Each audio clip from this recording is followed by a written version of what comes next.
Brothers and sisters, do not slander one another.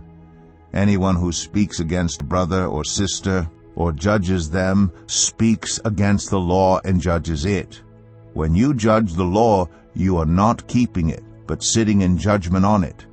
There is only one lawgiver and judge, the one who is able to save and destroy. But you, who are you to judge your neighbor? Now listen, you who say, today or tomorrow we will go to this or that city, spend a year there, carry on business and make money. Why, you do not even know what will happen tomorrow. What is your life? You are a mist that appears for a little while and then vanishes. Instead, you ought to say, if it is the Lord's will, we will live and do this or that.